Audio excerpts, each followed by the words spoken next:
بص يا صديقي، حاليا الجمح معظمنا 100 يوم، 110، 120، 130. مرحلة خطيرة جدا. ليه؟ وأهم مرحلة في عمر الجمح. ليه؟ لأنها مرحلة امتلاء الحبوب، تكوين الحبوب. ده اللي أنا عايز أوصل له، إنتاج كويس. فهنا أي غلطة خسارة مباشرة في محصول الجمح عندك. فالنهارده هعمل لك فيديو فيه شوية توصيات وشوية نصايح في ظل الظروف الجوية الصعبة اللي احنا بنمر بها حاليا. في تقلبات جوية وظروف جوية صعبة جدا، فهنا لازم كل قرار ناخده ونتعامل مع الجمح بحذر جدا عشان ما نغلطش، والغلطة هنا بفورة. نصلي على النبي ونرجع لكم تاني. صلى الله عليه وسلم.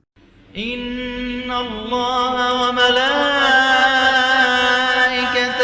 يصلون على النبي يا أيها الذين آمنوا صلوا عليه وسلموا تسليما. السلام عليكم ورحمة الله وبركاته. بسم الله والصلاة والسلام على رسول الله صلى الله عليه وسلم. لسه مكملين معاكم عن زراعة الجمح في مصر من الزراعة حتى الحصاد موسم 2025-2026. اتكلمنا مرارا وتكرارا ان الري للجمح مهم جدا جدا جدا، بس اختيار التوقيت الصح للري. طبعا احنا في مرحله حاليا مرحله طرد السنابل.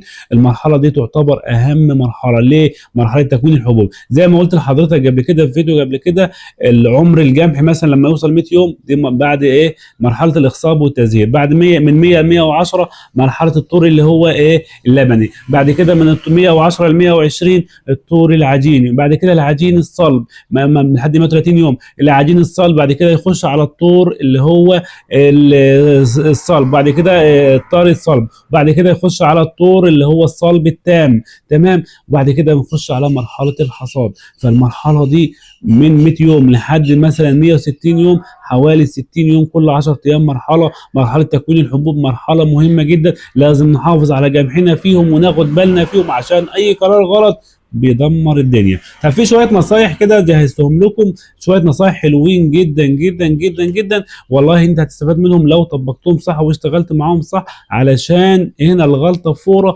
الجمح لو رجد مننا او حصل ضربات او ما تابعتش الجمح بتاعي، هيحصل مشكله وهنخسر في المحصول بتاعنا. طب ايه هي النصايح ديت؟ اول نصيحه معانا هي ايه؟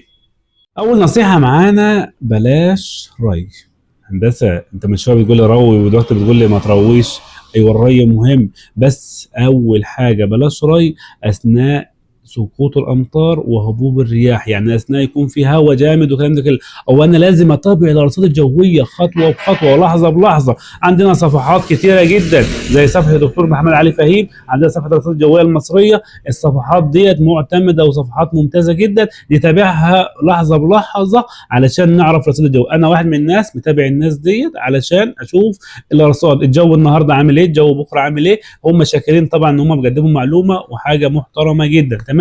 يبقى لازم متابعه الارصاد الجويه والاختيار وعدم الري اثناء سقوط الامطار وهبوب الرياح. تمام. عشان الجمح لو روينا وحصلت اليومين اللي فاتوا ايام الخصومات ان في ناس اختارت التوقيت الغلط وروت والجمح رجد عندهم بالمنظر اللي انتم شايفينه في الفيديو ده. هو وهنا الجمح رجد، هنخش في حاجات تانية خالص. خلاص ممنوع الري، نوقف ري. مرحله تكوين الحبوب برضو الميه مهمه جدا. الميه مهمه ليه؟ لانها مرحله تكوين الحبوب. طول ما النبات طري ومحافظ على ما هنا النبات وقف وفي حصل ما فيش حركه، الجدر وقف والنبات وقف، بيبدا يتجه للذبول والايه للاستواء والنشفان والكلام ده كله والاستواء. فبتلاقي مفيش خضار، نمو خضري كويس يخلي الحبايه تاخد الخضار كله والغذاء والكربوهيدرات الموجوده في الورق وخصوصا ورقه العلم ان هو يوصله للحبايه. خلاص انت خسرت المجموع الخضري، خسرت المصنع، مش هتلاقي الانتاج بتاعك. تمام. فهي الفكره في كده. الري مهم، ايوه مهم، بس في توقيت صح. تاني حاجه الارض عطشانه. يعني اول حاجه بلاش ري اثناء سقوط الامطار وهبوب الرياح. طيب الارض عطشانه، انا هنروي، بس اختيار التوقيت الصح للري. يبقى انا اروي امتى؟ في 4 حاجات نعملهم: توقيت مناسب، عدم التغريق، طبعا الري صرف الميه مباشره بعد الري، طبعا يفضل الري مساء لان الليل بيبقى فيه سكون. تمام، يبقى توقيت مناسب. لو الارض عطشانه عندنا يبقى توقيت مناسب، ما نروحش اروي، اتابع الارصاد الجويه واشوف الجو عامل ايه، مثلا الجو مثلا خلال اليومين الجايين ده واحنا كده كده بنعمل فيديوهات وبنقول لك الجو فيه كذا والجو فيه كذا. بتتابع الارصاد الجويه برضه، بتتابع صفحه الدكتور محمد علي فهيم، بتتابع اي صفحه. المهم انها بتديني المعلومه، انها توصل لي ان انا مثلا ما ارويش، اروي ما ارويش. هي الفكره في كده. يبقى لو انا هروي توقيت مناسب، عدم التغريق، صرف الميه مباشره بعد الري مساء في الفترات الحرجه ديت، عشان الليل بيبقى فيه سكون للهواء شويه، يبقى الهواء هادي شويه وكلام من ده. طيب ثالث حاجه معانا، لازم ندي رشه بوتاسيوم. ايوه احنا ما انا رشينا مره بوتاسيوم قبل كده. على فكره البوتاسيوم مهم جدا، بينقل معانا كربوهيدرات، اتزان مائي، رافع اجهاد، حاجه محترمه جدا. على فكره ممكن ترش مره واثنين وثلاثه. انا معتمد على في شغلي على حاجه اسمها الديستو كده، ده سطرات واسيتات بوتاسيوم. ممكن ارش مره، ايوه ممكن ارش مره، ممكن ارش مرتين، ايوه نرش مرتين، ممكن ارش ثلاثه، ايوه ممكن ارش ثلاثه. دي بتاعتك انت، بس بتعمل معاك حاجه خرافه، حاجه ممتازه جدا. يبقى البوتاسيوم مهم جدا. ممكن اضيف معاه حاجه ثانيه، ممكن اضيف معاه حاجه سيتوكاينين، ممتاز جدا. السيتوكاينين بيأخر شيخوخه النبات، السيتوكاينين بيأخر شيخوخه النبات ويحافظ على الخضار معاك. ما انا باخد معاه الخضار يحول معايا، ينقل الكربوهيدرات والغذاء كل ده ينقله للحبايه، فتبقى معايا اكتمال الحبوب والحبايه مكتمله وصلبه وممتازه جدا جدا. تمام. طبعا الجو الفتره الحاليه اللي هو رياح جامده وارتفاع حراره ورياح وامطار ورطوبه عاليه والكلام ده كله، مناسب جدا للامراض الفطريه وخصوصا الصدى. وزاد الصدى بنسبه كبيره جدا، بنسبه تتغطى ال 70 80% في معظم محاصيلنا.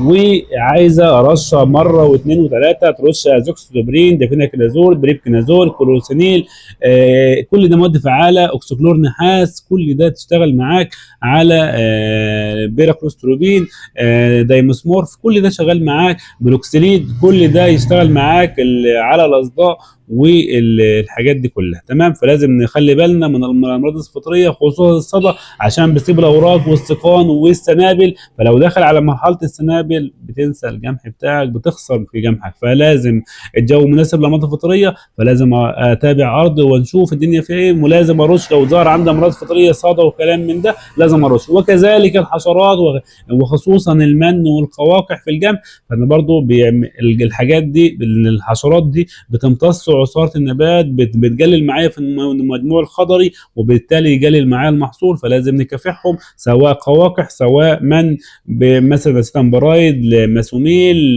لانت، بروكليمات، حاجات من دي كلها شغاله معاك على اللي هي القواقع والمن والكلام ده كله. خامس حاجه، والنصيحه دي مهمه جدا، انزل ارضك كل يوم، انزل ارضك كل يوم. متابعه ارضك فلوس في جيبك، والله العظيم ان انت تتابع ارضك ديت فلوسك في جيبك. ليه؟ لان انت اكتشاف المرض مبكرا، حمايته من الرقاد، ان انت تحميه من الحشرات.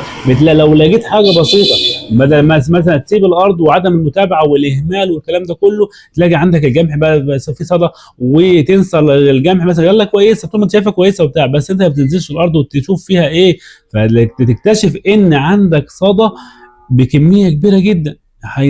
وخلاص انت هيكلفك مره واثنين وثلاثه واربعه رش لحد ما توقف الصدى معاك.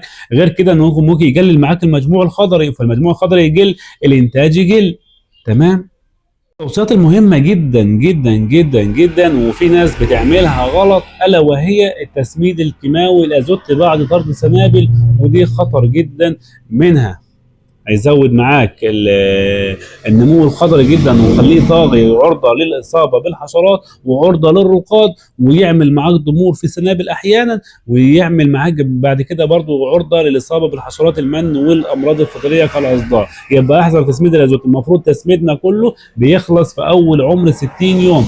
المفروض ما ينفعش تسمد الازوت بعد طرد السنابل.